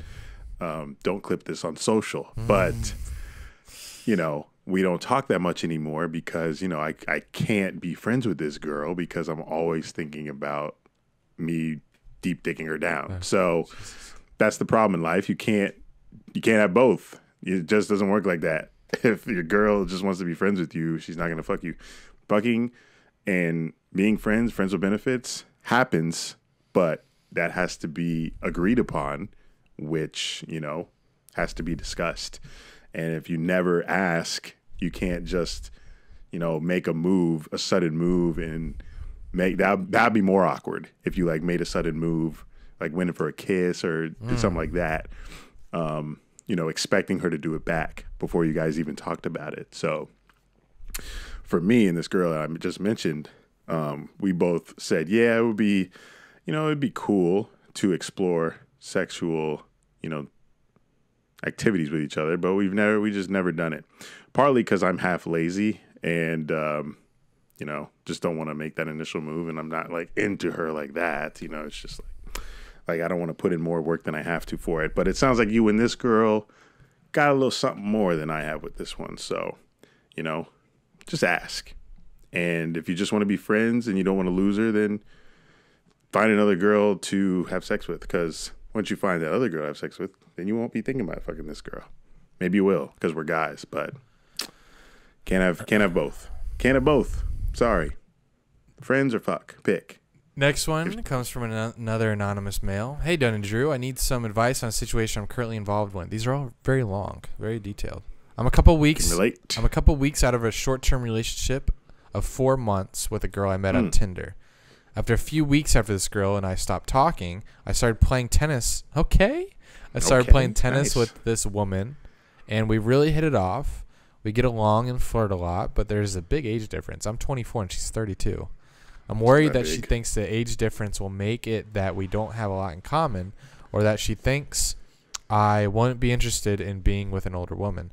Also, I don't want to ruin playing tennis with her because she's really cool, and I feel like she could help me network, with people in the area because she owns a business in the city.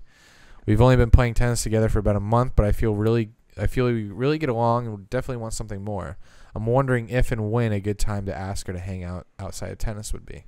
So they've been looks like they've talked for, not sure, but. Well, I mean, that's something that you kind of have to read off of her. If she seems like she, you know, if you guys are like playing tennis together or whatever, and you guys are like having conversation, I would start with something small, with like inviting her to go to coffee or something. Like, don't go full dinner date or whatever, or like see if she wants to go get lunch after you guys play together or whatever, and just kind of continue it on from there. I think if you guys have been doing this for a few weeks, asking her to coffee or like asking her to lunch would, anytime from here forward, would not be a bad idea. I don't think that it would be like out of left field or anything like that. But I would definitely start with something small like that and then see how conversation goes with her at coffee or at lunch or, you know, whatever you decide that you want to do with her, and kind of take it from there. I don't think you should be too concerned about the age gap. I think especially like nowadays, like age differences like that, especially with older women and younger men, whatever you want to call it, is not a huge deal. But that's also coming from a girl that's never dated a guy that's less than 8 years older than her. So I personally don't look at age differences. That's like a big deal. So that's just my personal opinion. I don't think you should worry about that. And don't get too hung up on that because she'll feel that. And especially because she's older, she already knows what she wants.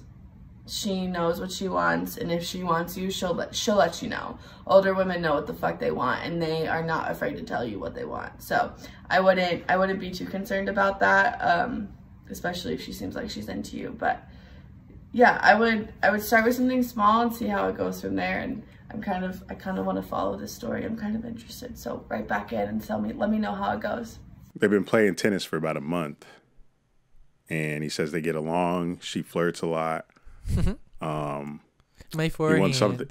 And he said he personally wants something more. So this is just a matter of when you're going to, you know, make that move on her. And I think after your next tennis match, if you beat her, you just go up to her and spank the fuck out that ass. No, I'm just kidding. Don't do that. But, you know, she is older. She's not too much older. Like, she's only 32. My sister just turned 31. So, like, that's not a huge age difference. You're 24. You're basically a grown-ass man now. So, like, the age difference is there. Like, there's no age. I don't see, like, a huge age difference between, like, mid-20s to, you know, 30s. It's like when you get to 40, it's like, okay, she's, like, you know, older, like a mom. But we've said in previous relationship segment that women are more horny the older they get. So I think it would be in your best interest to tell this 32-year-old woman, single, athletic, clearly, likes to be outdoors, probably wants a young, strong penis inside of her. Tell her, be like, yo, you know, I love playing tennis with you. You a fine-ass older woman, and I'm just a young dude trying to get my nuts off. Jeez. But say it differently, but cuter and sexier. And you'll be golden, bro. You already got her. You play tennis with her. Y'all talk. Apparently she's single, I believe. I hope she is. But even if she's not, you know, she might be into you. This is like straight out of a Brazzers scene after you play tennis and fuck all sweaty.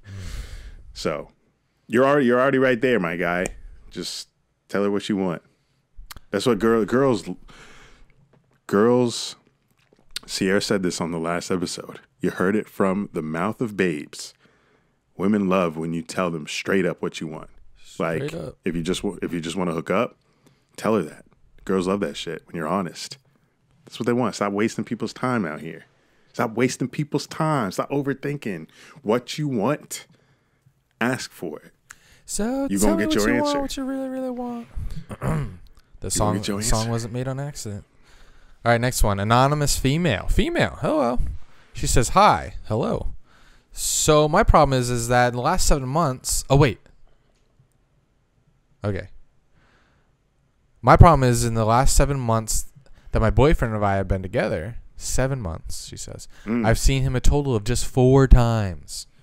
Wow. He does live 45 minutes away. That's nothing. That's nothing. He does live 45 minutes away from me, and he works 2 jobs. All right, that's a little rough. So I understand that it's hard for him to come and see me. I don't have a car, so I can't go see him. But I don't let him pay for anything when he does see me, and I always pay for the gas because I feel bad. Oh, come on. Because I feel bad that he has to drive all the way to see me. Bro, this girl better learn her worth. I feel wrong for asking, but I asked him to come and see me more often because I don't want him to be in a relationship over the phone. He still doesn't see me, and I feel like I'm constantly begging him when I ask him to come hang out with me. I don't know what to do because I want to spend time with him, but I also understand he has other responsibilities. I just feel like I'm begging him at this point because I've talked to him about it so many times. I love him and I want to stay with him, but I don't want to feel like I'm the only. I don't want to feel like the only one who wants this. I feel like I know what Sierra's about to say. She's about to say, "Know your worth, girl. Know your worth." So let's pitch it to her and then we'll come back.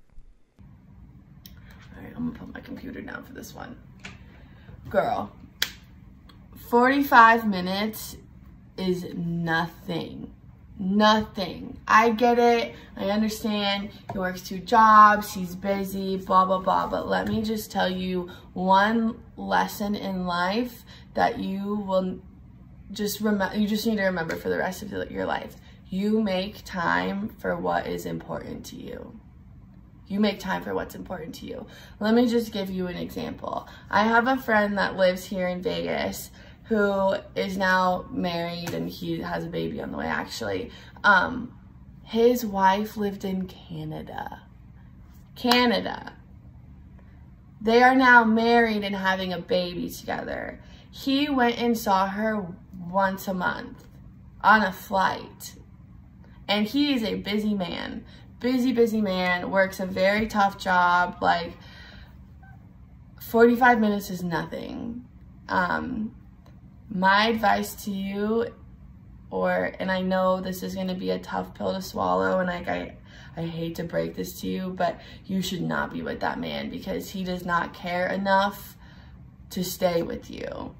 You make time for what's important to you, and he is not making time for you, baby girl, you deserve better than that. You deserve better than that. You deserve somebody that is going to fucking come see you as soon as they can. Understand that you don't have a car. Like, I know you love him, and I know, or you think that you love him, because like that's not love. You may love the idea of him and he may be a cool person and whatever, but you deserve so much better than that, girl. So much better than that. And like, I know distance is tough. I have been in multiple long distance relationships in my lifetime. And I personally will never do it again because it's shitty.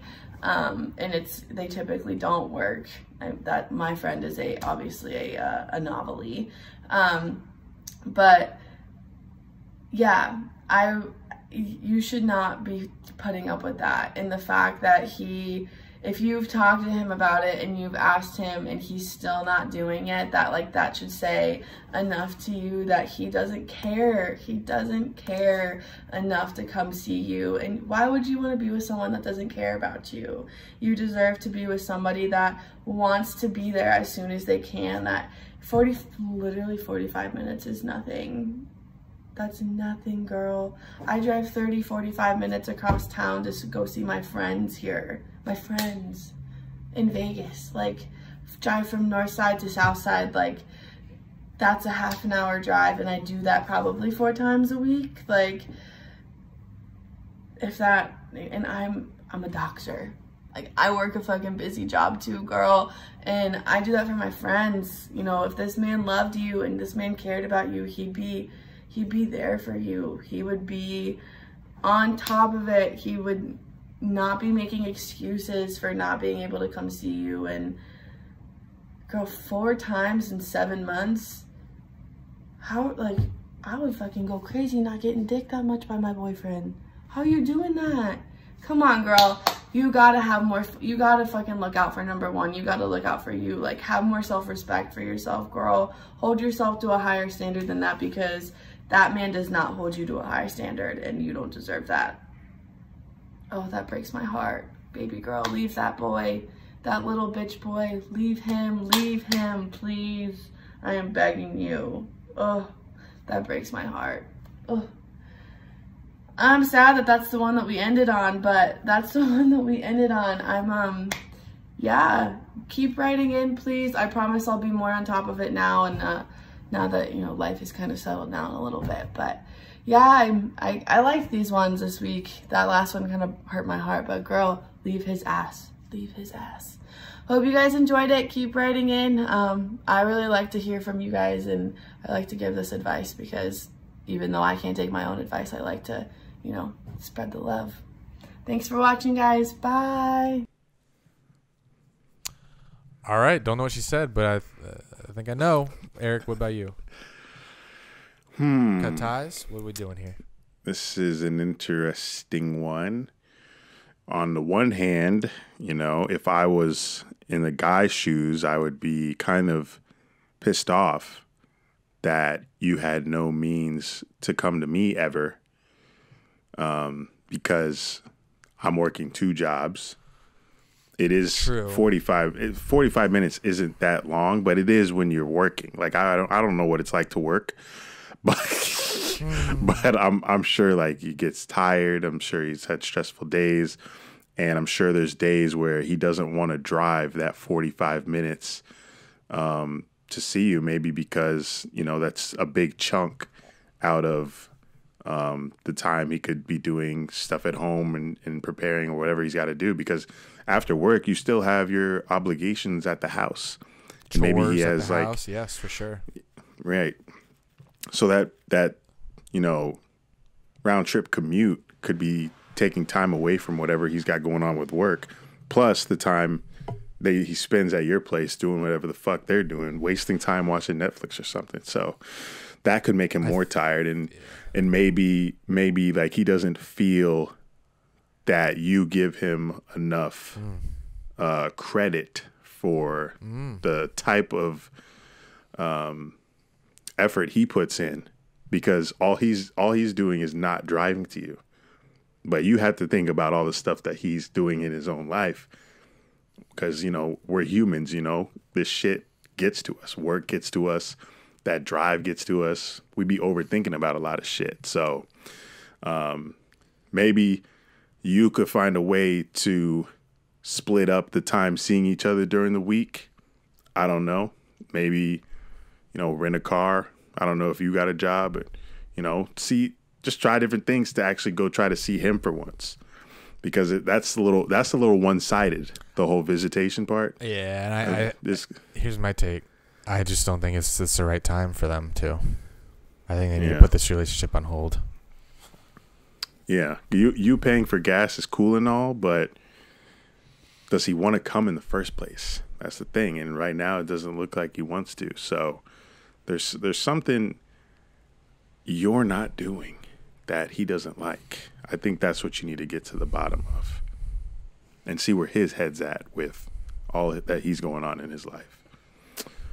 That's all I got. But you're not supposed to take relationship advice from single people. And I've been single 25 out of 27 years of my life. But, you know, it's my pod. I can do whatever I want. You asked us. So good luck. All right. Good luck to all you anonymous males and females out there that chimed in with your questions this week. We'll get hopefully get some more answered next week. All right, let's wrap this episode up with some rants, raves, and reviews. I got a review for you, Eric, or I want you to review this. So a high school team went viral when someone tweeted a video of their football team taking the field.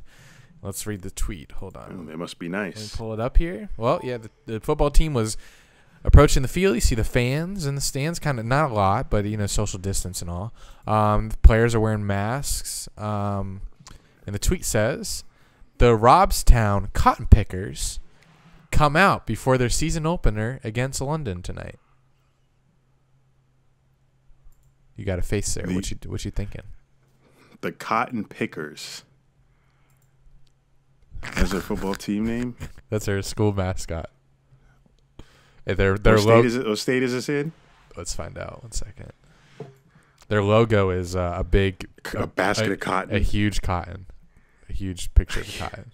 It's a Texas team. Makes sense. Texas football, you know. It's lit down there. Interesting. I don't know how I'd feel playing for this team. Are they good? Are they nice? The Cotton Pickers won the state championship. No one bats an eye. Apparently, now they're just called the Pickers. The Pickers.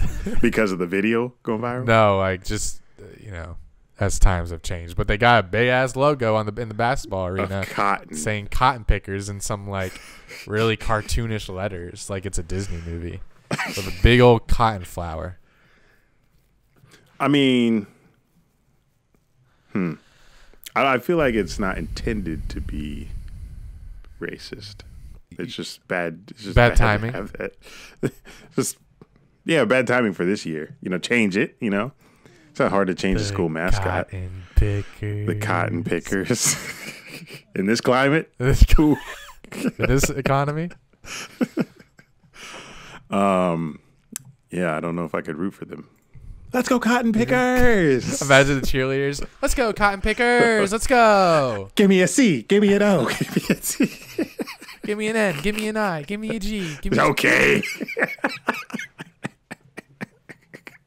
It's cotton pickers, not cotton. I got a review too. Carol Baskin, remember the Tiger King lady who killed her husband? Yes. She's Allegedly. apparently, she's apparently on Dancing with the Stars new season. Yes, Nobody wanted to that. see her old floppy ass titties. Nobody want to see Carol Baskin doing the fucking merengue. She gonna be dancing the Eye of the Tiger though. Oh man, I don't watch this show, but I don't it's either. Fuck, like what? I'm gonna tune in though. I'm gonna see this dance.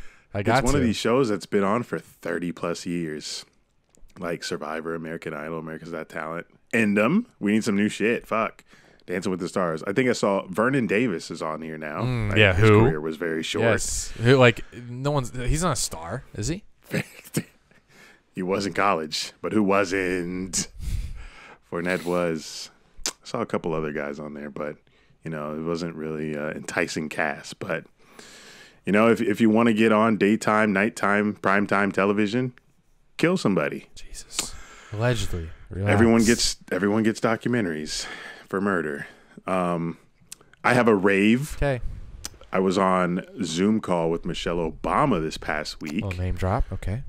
Yeah, Michelle Obama. I thought it was going to be. They said it was an intimate Zoom call. It was pretty intimate, but there was also like 40 other people there. I was thinking it was going to be like 10, 15. Considering there's like 7 million people in America, it's pretty intimate. Okay. Is there 7? How many is there? 7 billion? America. According to Justin Bieber. Oh, 300 million. Okay. I think. But yeah, I was invited to come on this call. I don't know why. I don't know how. But I was invited, got an email to join this Zoom call with Michelle Obama to talk about. How you not know how or why? I don't. It was just a random email from. She said, Michelle "Hi, Obama's, Eric." Not her. It was from this nonprofit, this voting nonprofit called When We All Vote. They emailed on her behalf and said I was invited to this call to use my platform to encourage my followers to register to vote and go out and vote early because this election is more important than ever. And we hear that every year. When you get on a call with like someone like Michelle Obama, you come out inspired. And this is going to be like my third election voting in. The first one was when Obama got reelected. The second one was this last one with Trump and Hillary Clinton. I voted for Hillary. But I didn't take those last two very seriously. It's kind of like you just put your vote in and you don't give a shit about it. But this year is different, We're like thinking more about shit because of all the shit going on. And we're getting older. I couldn't imagine being, like a teenager growing up now. Like when we were growing up, like teenagers, 18, 19, 20. Life was good. Life was a lot better. Now, like kids got to wear masks, Zoom calls in college. I'm glad I'm done with that shit. We're in a perfect age where we can deal with this corona bullshit.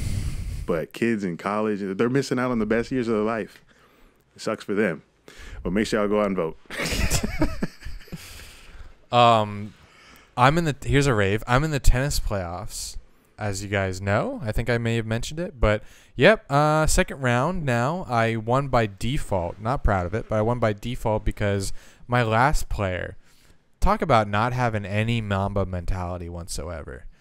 He says he doesn't want to travel because when we get to the playoffs, it's encompassing the entire area, so the entire Tampa Bay area.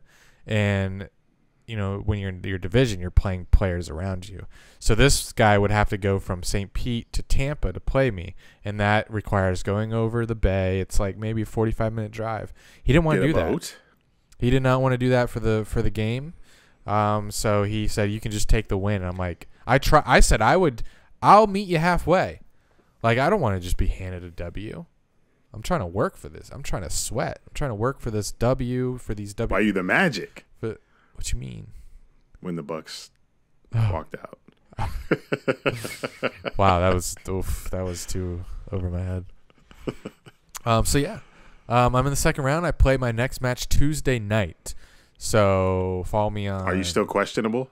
Yes, I worked out last week. That's not the answer I wanted. Last Wednesday. Yes, I'm questionable.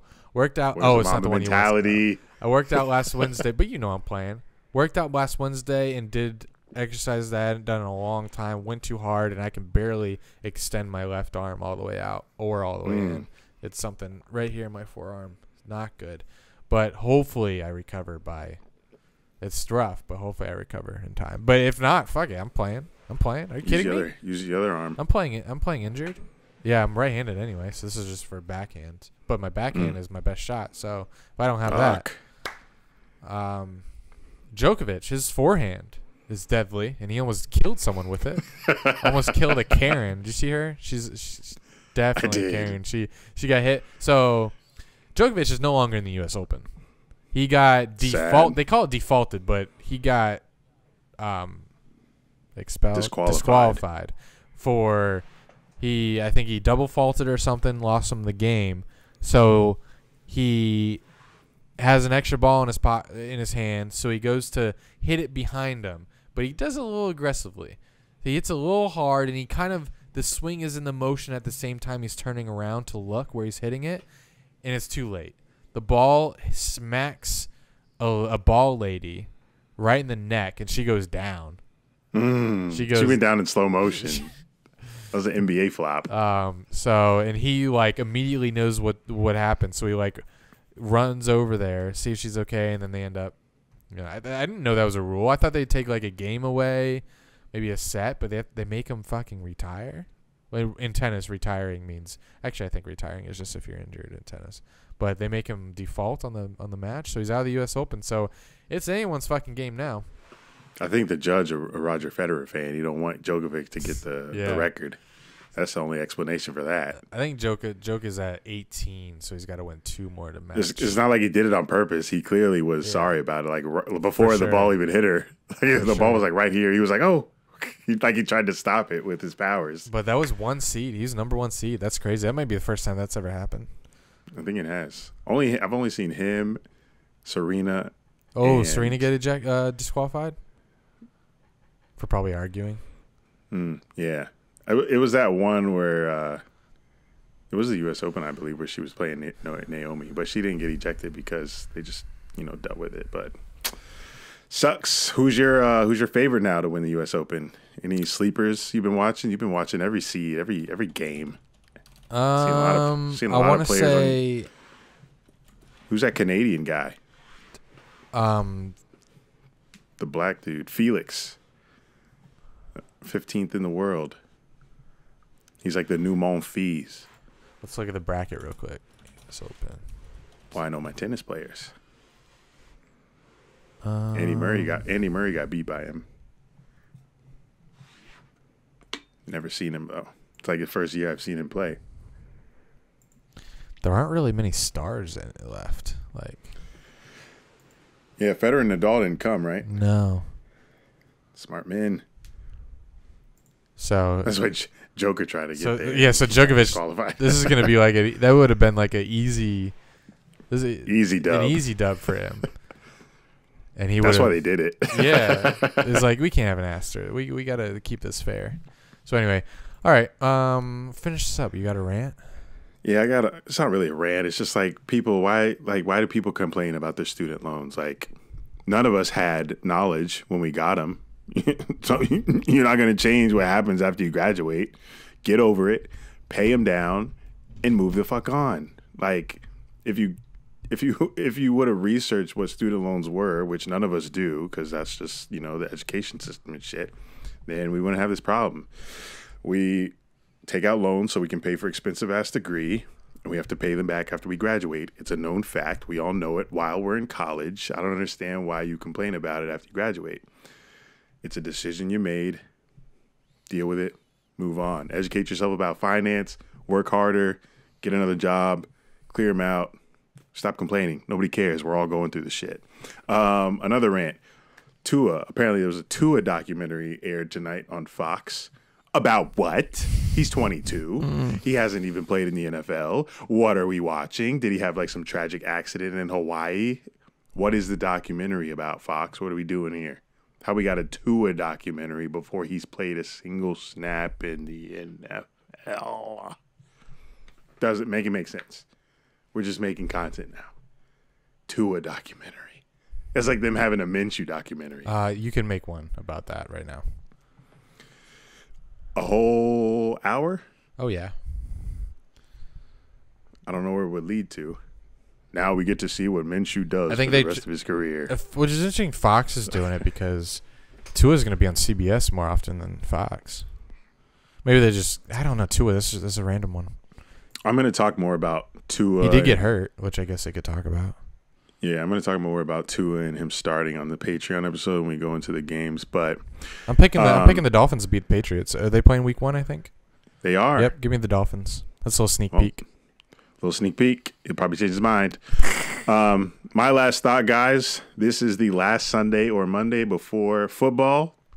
I want to remind you guys to tune in to the Jags at Home broadcast next Sunday for opening week to participate in live trivia and predictive gaming for the chance to win cash prizes. Sorry, little mirrored camera right now.